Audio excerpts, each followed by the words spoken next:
If you clicked on this video, you probably had a game where it feels like you can't kill anyone.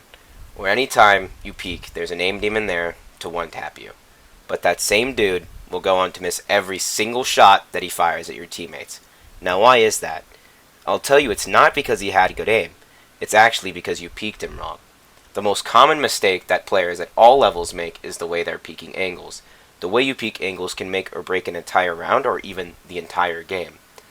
So the first thing to understand is the two different types of peeking. The first peek are what I call uncommitted peeks, which are used to gather info and you're not forced to take a fight, whereas a committed peek is when you're going to commit to a fight.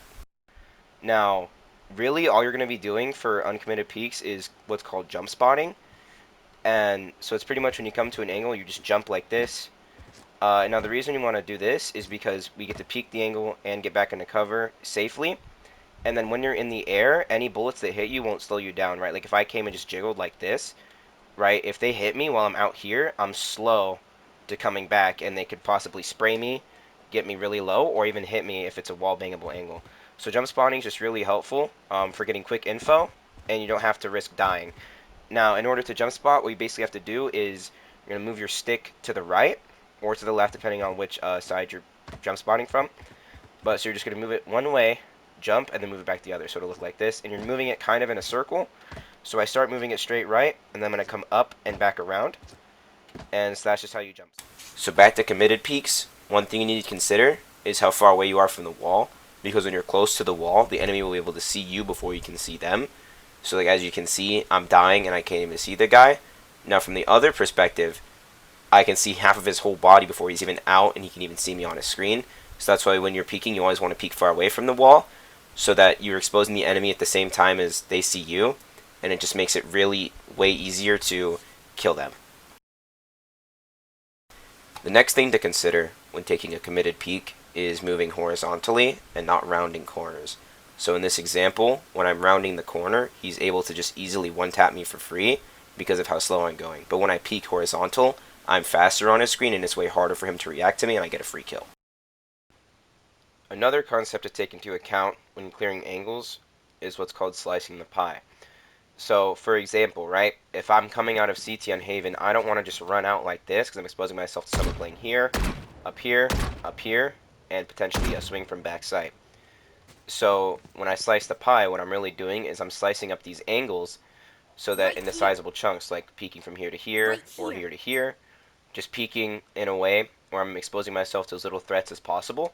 So what that would look like is like I'd come out here, check this, check that, and just continue to gradually check every angle and clear it all, right? Because I don't want to peek like this and then have to have my crosshair here and have to flick to this guy. I want to be able to come out here, clear this guy, and then kill that guy like that. Although this video is mainly about how to peek angles correctly, knowing how to hold angles correctly is equally as important.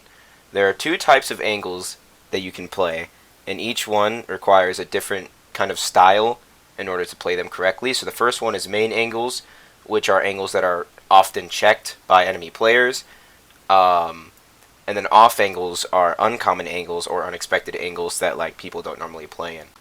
Now, no matter which type of angle you're playing in, you always want to put your crosshair wider away from the wall because enemies naturally peek wide. So it's better to have your crosshair farther away from the wall so that enemies will walk into your crosshair instead of you having to flick and track to them. Now when you're holding main angles or commonly cleared angles, you have to do things that are going to throw off the enemy because you can't just stand there in the open because they're already expecting you to be there anyway, so their chances of killing you are way higher than your chances of killing them. So since you can't just stand still in the open and expect to win every fight, what you can do is you can do what's called re-peeking an angle. So as the title suggests, re-peeking an angle is simply just swinging out of an angle, getting back into cover, and swinging again. And this is helpful because if you do get spotted and you're not ready to take a fight, you can get back into cover and then re-swing when you're comfortable or wait for your team to help you. So you can still have a higher chance of getting a kill if you practice re-peeking the angle. The other thing you can do to hold common angles is to crouch. Now this works because enemies at the high ranks have their crosshairs already pre-aimed at head height. So if your head isn't at where their crosshair is going to be at, it gives them less time to be able to react to you and kill you. Now I wouldn't recommend doing this at lower ranks because the enemies in the lower ranks aren't good enough to have their crosshairs at head level yet, so you'll be giving them a one tap for free. Unlike main angles, when you're holding off angles, it can actually be better to stand still in the open, and this is because since they won't expect you there, you want to be the most accurate you can so that you can kill them before they have time to react to you, and since you're standing still, you have a higher chance of hitting that shot. Now the other thing to remember when holding off angles is to put your crosshair wider than you think you should, and this is because since they're not expecting you there, they're probably going to peek wider anyway, so it's just better to take that extra precaution. Now again, how to hold off angles is to play angles that enemies wouldn't normally expect a player to be in, and part of that is also where your head actually is, and what I mean by that is another way to have a good off angle is to stand on top of something or to crouch under something, because again, enemies will have their crosshairs at head level. If your head isn't there, it's harder for them to be able to react to you and kill you.